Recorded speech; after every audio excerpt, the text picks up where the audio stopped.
미래를 보는 창 JTB. 안녕하세요. JTB J입니다. 오늘 이 시간에는 지금 이슈가 되고 있는데 미중 무역 협상에 아침 악재가 발생이 됐죠. 그리고 이에 영향을 받아서 원달러 환율도 지금 고점을 갱신한 상태입니다. 그리고 이 부분에 대해서 조금 다뤄보고, 그리고 며칠 전에 김동현 님이 제일 먼저 공유를 해주셨는데, 레이 달리오가 그 MMT에 대해서 다시 한번 언급을 했습니다. 이 부분에 대해서도 어, 다시 한번 정리를 하는 시간을 갖도록 하겠습니다. 일단 어제였습니다. 우리나라 시간으로 어제 낮까지만 해도 언론에서 굉장히 긍정적인 이야기들이 나왔습니다. 대부분 보도들이 미중 무역 협상단이 이제 10일 날 타결을 목표로 지금 협상이 진행 중이고, 협상 타결이 굉장히 유력하다. 그래서 굉장히 긍정적으로 보고 있다라는 보도가 거의 어제 낮까지만 해도 거의 주가 됐습니다. 이런 내용들이. 그리고 트럼프도 무역 협상 매우 잘 진행되고 있다. 그리고 너무 잘 돼서 미칠 지경이다라는 표현까지 쓰면서 미중 무역 협상에 대해서 굉장히 긍정적으로 바라만 봤어요. 그런데 5월 6일로 넘어가는, 그러니까 5월 5일에서 5월 6일로 넘어가는 시간입니다. 우리나라 시간으로 거의 새벽 00시에서 1시 요 사이 때, 그 사이 때 갑자기 트럼프가 좀 돌변했어요. 신경의 변화가 생겼는데 뭐 때문인지는 구체적으로 모르겠습니다. 일단 2천억 달러에 대한 관세 부분, 그 부분을 25%까지 올린다. 결국 이게 원래 예전에 3개월 그 보류가 안 됐을 경우에는 1월 달부터 시행하기로 했었잖아요. 근데 지금 그걸 이제 하겠다라고 이제 언론에다가 얘기를 했어요. 그리고 뭐 내용상으로는 뭐 미중 무역 협상이 너무 느리게 진행되고 있다. 이런 식으로는 하면 안 된다. 이런 식으로 얘기를 해놨는데 뭐 때문인지는 모르겠습니다. 저도 자세히는. 일단 뭐 그냥 외부적으로 봤을 때는 중국과의 그 무역 협상을 좀 빨리 끝내기 위해서 중국을 압박하는 용도로 이렇게 조금 과도하게 반응한 면이 있지 않나 이렇게 예상을 하고 있지만 모르겠어요.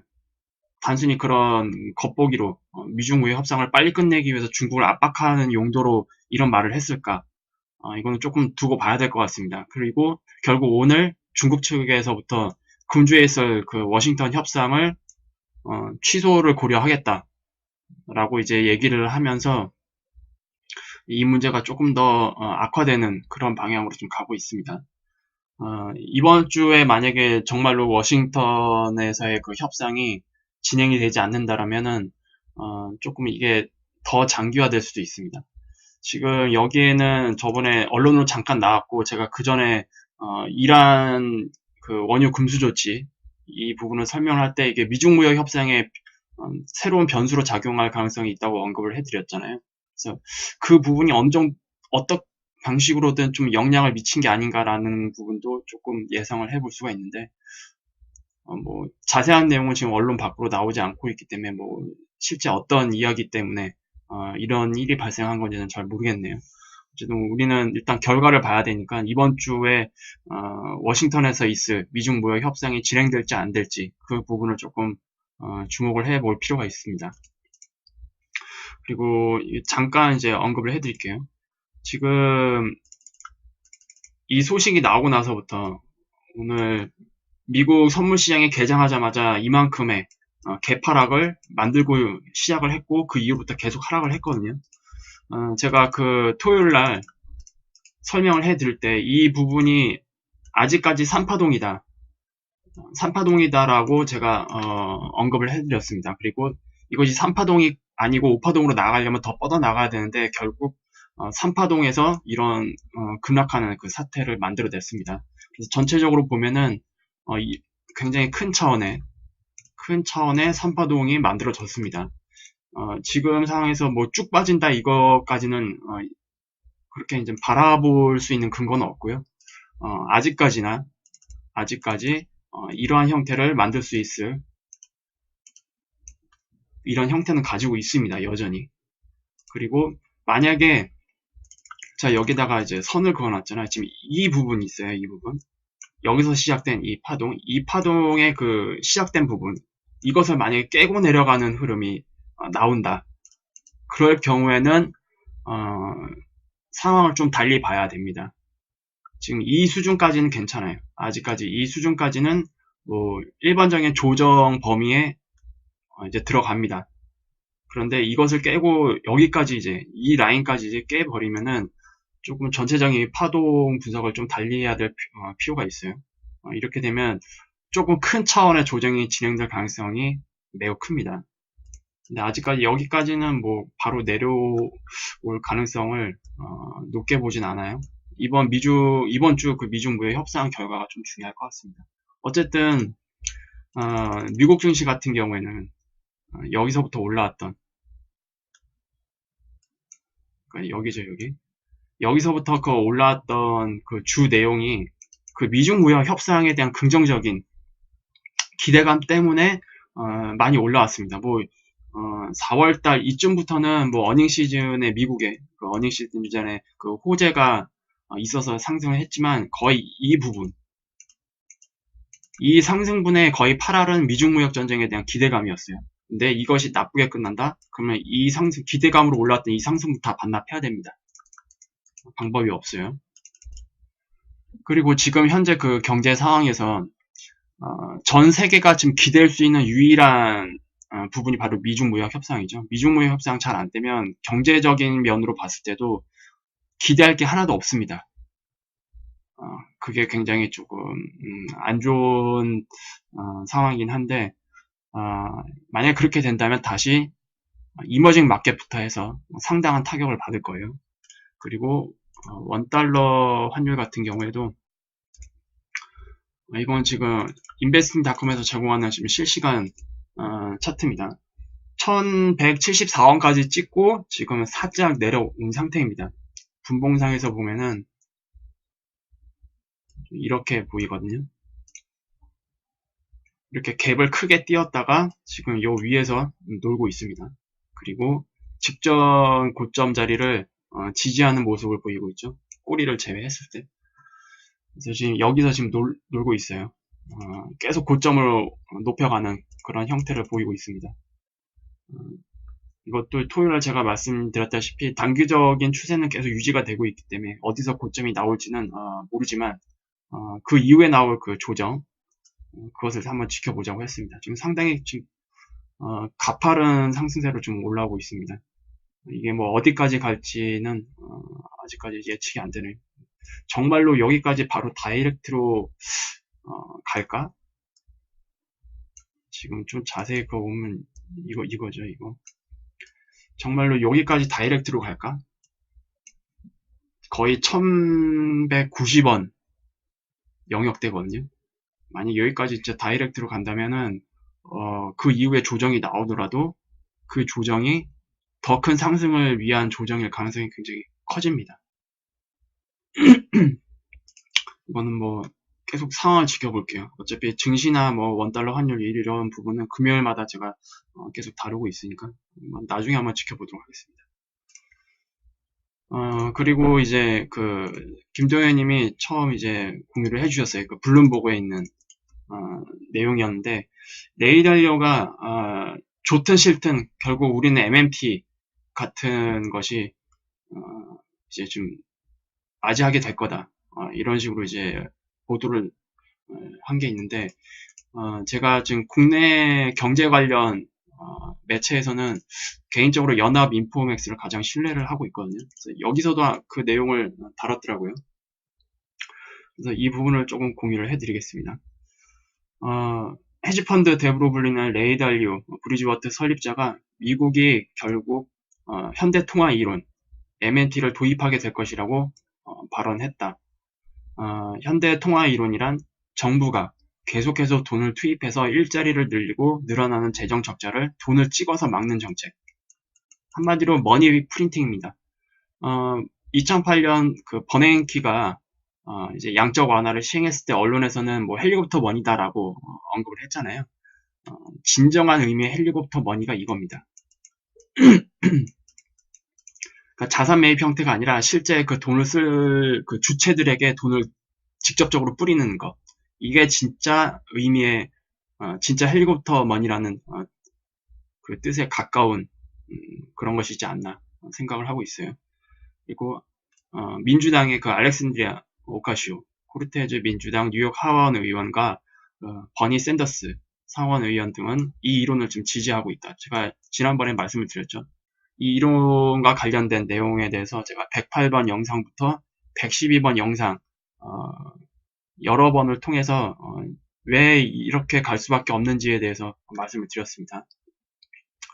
그러나 노벨 경제학상 수상자인 폴 크루그만은 뉴욕 시립대 석좌 교수 등 전문가들은 이러한 이론이 경제에 값싼 돈을 너무 많이 투입해서 결국 물가가 통제를 벗어나는 하이퍼 인플레이션을 초래할 것이라고 우려하고 있다. 네, 당연합니다. 이런 형태의 그 MMT 이론에 입각한 이런 형태의 양적 완화는 하이퍼 인플레이션을 일으킵니다. 이것도 제가 지난 영상에서 말씀드렸죠. 보통 자산 매입 형태의 그 양적 완화는 시장에 그 돈이 직접적으로 풀리지 않아서 괜찮지만 이런 형태의 양적 완화는 시장에 바로 돈이 풀려버린 형태입니다. 그래서 물가가 통제가 안 돼요. 그래서 결국 하이퍼 인플레이션을 초래를 하게 되는데 대부분 이런 그 불안화폐 시스템에서 그러니까 피아트 머니 시스템에서 마지막으로 선택하는 그 사이클의 마지막에서 결국 이런 형태의 정책을 선택을 합니다. 그리고 대부분 하이퍼 인플레이션 아니죠. 대부분이 아니라 100% 하이퍼 인플레이션으로 그 시스템을 끝냈습니다. 이 부분을 또 다시 한번 제가 강조를 해드릴게요.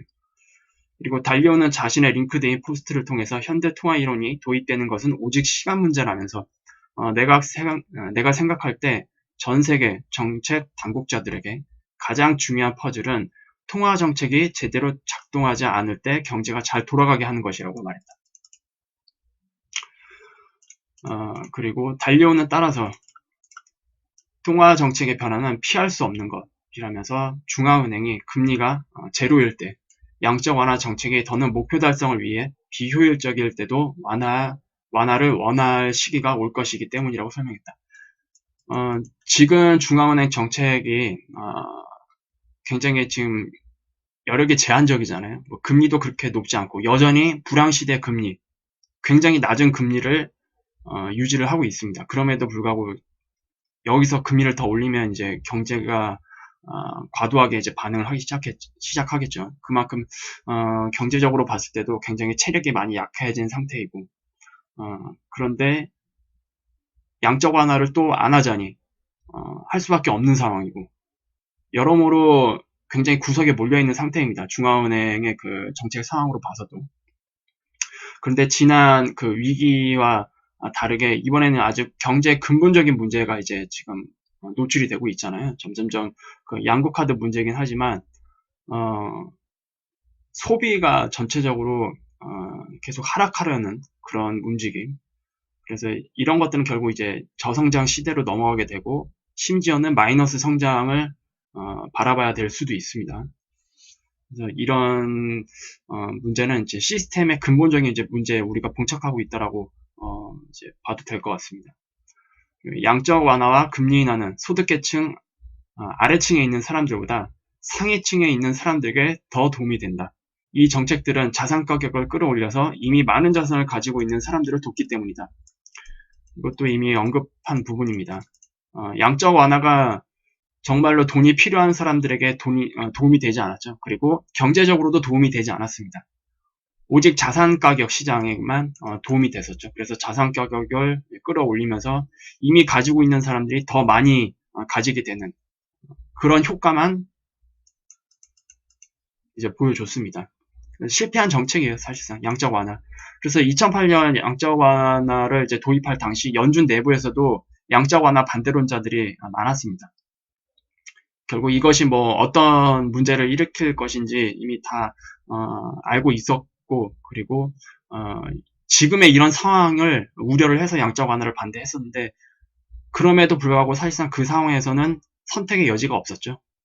양적 완화밖에 할 수 있는 그런 선택지가 없었습니다. 안 그러면 그냥 붕괴시켜야 됩니다. 그때 당시 그냥 붕괴를 시켰어야 됐어요. 근데 붕괴를 조금 유예시키기 위해서 양적 완화를 선택을 한 거고, 여전히 우리는 2008년 그런 금융 위기에서 완전히 벗어나지 않은 상태고, 오히려 더 안 좋은 상황으로 만들고 있는 상태입니다. 달리오는 따라서 이는 교육이나 인프라, 연구개발에는 도움이 되지 않는다라고 지적했다. 다만 달리오는 현대 통화 이론이 가진 취약성에 대해서도 언급했다. 이 방법에 접근하는 것에 있어서 가장 큰 위험은 돈을 찍어내고 할당하고 지출하는 것이 정책 당국자들에게 달려있다는 점이다. 이 체계가 잘 돌아가기 위해서는 중요한 결정이 정치적이지 않은 현명하고 능숙한 사람들로 인해 만들어져야만 하는데, 문제는 정치적인 문제가 지금 계속 가미가 되고 있죠. 결국 MMT로 간다는 얘기는 페드가 정치에 굴복하는 겁니다.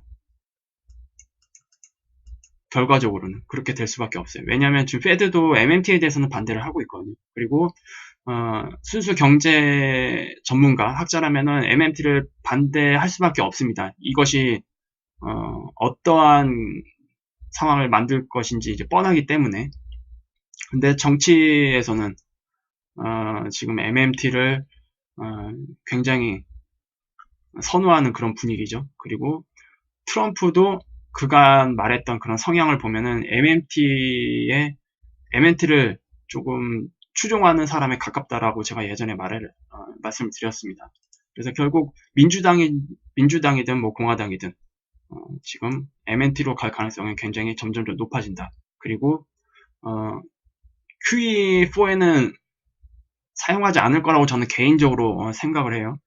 QE4 이후에 분명 그것도 효과가 단기적으로 끝날 거예요. 근데 그 이후에는 QE4로 인해서 이제 양극화가 초양극화로 분명히 벌어질 텐데, 그것 때문에 QE5는 MMT를 근간으로 하는 양적 완화가 될 가능성이 굉장히 높다. 그리고서 그것이 결국 하이퍼 인플레이션을 만들 거다라고 제가 말씀을 드렸습니다. 이미.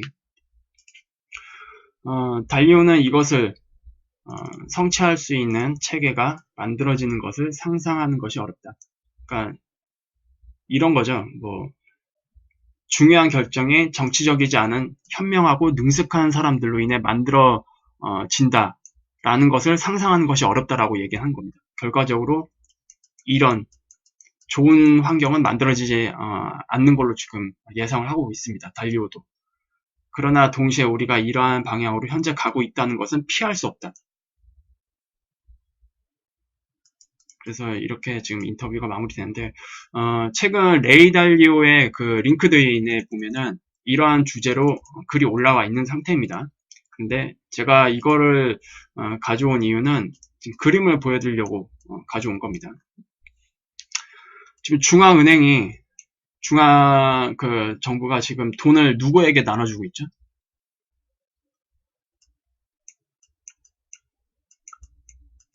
일단 실업자들한테도 돈을 나눠주고 있고, 그리고 서비스, 재화 이런 것들을 생산하는 쪽에도 돈을 나눠주고 있습니다. 돈을 다 뿌리겠다는 뜻이에요. 지금 레이 달리오가 그림을 이렇게 적절하게 표현을 했습니다. 돈을 그냥 다 뿌리는 겁니다. 그냥 저는 그 사회 계층뿐만이 아니라 경제 부문에서도 돈을 다 뿌리고, 그리고 실업자한테도 뿌린다는 거는 모든 사람한테 기본소득 명분으로 돈을 뿌리는 겁니다. 기본소득제도. 최소한 사람이 먹고 살 수 있을 정도. 왜냐, 지금 상황이 주류 언론에서 다루는 것과 다르게 굉장히 위험한 상태거든요. 특히 하위 40% 계층은 뭐 말할 것도 없고, 아마 하위 60%까지도 정말 겨우겨우 사는 그런 수준인 걸로 저는 알고 있습니다. 그리고 초양극화가 되면은 상위 20% 빼고 다 안 좋아질 수도 있어요. 그러면 결국 이거 해야 됩니다. 그리고 이거를 해야 될 수밖에 없는 이유는 정치적으로 엄청난 그 스트레스를 받을 거예요. 그리고 최근 이러한 그 상황들을 우려를 해서 결국 하위 계층에 의한 뭐 혁명적인 그런 사건들을 우려하고 있다라는 소식도 계속 나오고 있잖아요. 그래서 결국 이런 것들을 잠재우기 위해서 MMT를 근간으로 하는 양적 완화가 도입이 될 수밖에 없다. 그리고 그것은 이 시스템을 끝낼 거다라고 저는 개인적으로 보고 있습니다. 그리고 제가 한 가지 언급해 드리고 싶은 게 있어요. 아직까지도 지금의 이러한 그 상황들, 흐름들을 깊게 깨닫지 못하고 단순히 이런 QE4 그리고 MNT를 근간으로 하는 QE5 물론 MNT를 근간으로 하는 이 양적 완화가 바로 QE4가 될 수도 있긴 하지만 일단 개인적으로 지금 그것은 이제 QE5가 될 가능성을 개인적으로 좀 더 높게 보고 있습니다. 어쨌든 이런 형태를 이제 생각을 해보면 결국 이거는 자산시장 그리고 주식시장의 가격을 엄청나게 올릴 거잖아요. 결과적으로. 근데 이거를 잘못 판단을 해서 QE4 그리고 뭐 MMT 이런 것까지 다 포함해서 이것을 돈을 벌 수 있는 기회로 착각하시는 분들이 있어요. 돈을 버는 기회로. 이거 돈을 버는 기회 아닙니다. 제가 말씀을 드렸죠. 저번에 108번 영상인가? 분명히 언급을 해드렸을 겁니다. 다가오는 QE4 때 주식시장에 투입을 할 때는 어떤 마인드다라고 제가 말씀드렸죠. 화폐가치 방어를 위해서 투입하는 개념이고 그것은 결국 생존입니다. 생존을 위해서 투자하는 겁니다. 주식시장에. 근데 이것을 단순히 자신의 그 부를 이제 키우는 그런 목적으로 이것을 반기는 사람들이 분명히 있을 거라고 생각을 하기 때문에 그 사람들에게는 제가 똑똑히 말씀을 드리고 싶어요. 절대로 그런 거 아닙니다. 기존에 있었던 그런 사이클이랑 제가 틀리다고 말씀을 드렸어요. 분명히. 이거는 돈을 버는 기회가 아니라 생존을 위해서 이제 실질적으로 여러분들이 움직여야 한다는 뜻입니다. 특히 MMT 이론에 입각한 양적 완화가 진행될 경우에는 특히 더 그렇습니다. 이것이 진행된다. 그럼 사실상 다 필요 없고요. 생존을 위해서 살아야 됩니다. 그때부터는 모든 준비가. 그리고 이것이 진행된다는 얘기는 이 시스템이 붕괴될 그 시기가 굉장히 가까이 오고 있다라고 보시는 게 맞습니다. 냉정하게 봤을 때. 단순히 저의 생각이 아닙니다. 이미 앞선 그 뭐 폴 크루그먼이나 뭐 다른 사람들 역시 이것이 어떤 문제를 일으킬지는 다 예상을 하고 있어요. 다 하이퍼 인플레이션을 얘기를 합니다. 제가 작년까지 그리고 올해 초까지만 해도 제가 하이퍼 인플레이션이라고 이것들을 이제 우려한다고 얘기하면은 콧방귀 끼는 사람들이 많았을 거예요. 그런데 지금 이제 주류 언론 매체에서도 슬슬 이걸 다루기 시작합니다. MNT를. 그리고 MNT는 하이퍼 인플레이션을 일으킨다고 제가 말씀을 드렸어요.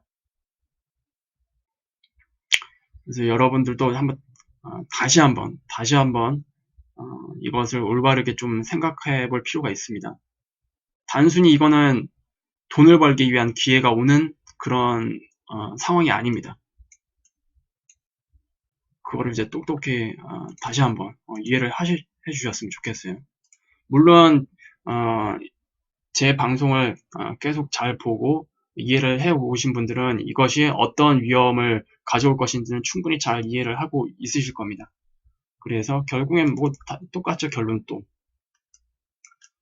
보험 이걸 또 강조 안 할 수가 없어요.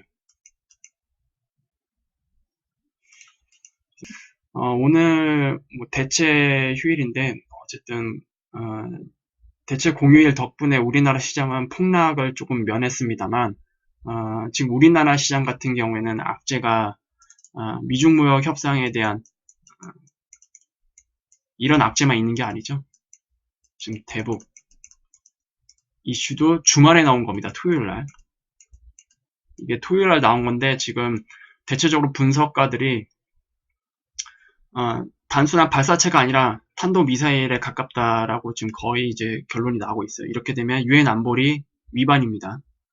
유엔 안보리 위반이고, 결국 트럼프 입장에서는 그간 자랑해왔던 어, 북한은 더 이상 뭐 로켓을 쏘지 않는다라는 이런 내세우기 성과 이런 것들도 다 무너지게 되는 결과를 가져오거든요. 외신에서는 뭐 트럼프가 이 소식을 듣고 엄청나게 분노를 했다고 하고, 그리고 조금 감정적으로 너무 분노를 해서 그걸 조금 진정시키기 위해서 노력을 했다. 그리고 어, 그 결과를 이제 트위터로 조금 점잖은 표현을 했다고 하는데, 어, 언론에서 이제 얘기하는 것과 틀리게 트럼프가 굉장히 이 문제에 대해서 굉장히 지금 많이 분노한 상태인 것 같습니다. 지금 이 모든 악조건이 특히 우리나라 같은 경우에는 다 엮여 있죠. 다 부정적인 이슈입니다. 이게 뭐 어떻게 마무리될지 모르겠지만, 어쨌든 저는 미중 무역 협상과 대북 문제는 한 세트로 간다고 제가 예전부터 말씀을 드린 적이 있어요. 이 문제도 결국 전체적인 이 경제 흐름상의 변수들입니다. 다 경제에 영향을 미치는. 그리고 이란 문제까지 지금 총 3개죠. 크게 나누어 보면은 이란 문제, 한반도 문제, 미중 무역 협상 문제, 이 3개. 이 3개가 과연 하반기에 시장을 어떻게 만들 건지 좀 주목을 해볼 필요가 있습니다. 그러면 다음 영상은 또 수요일날 올려드리도록 하겠습니다. 수요일날 다시 뵙도록 하고요.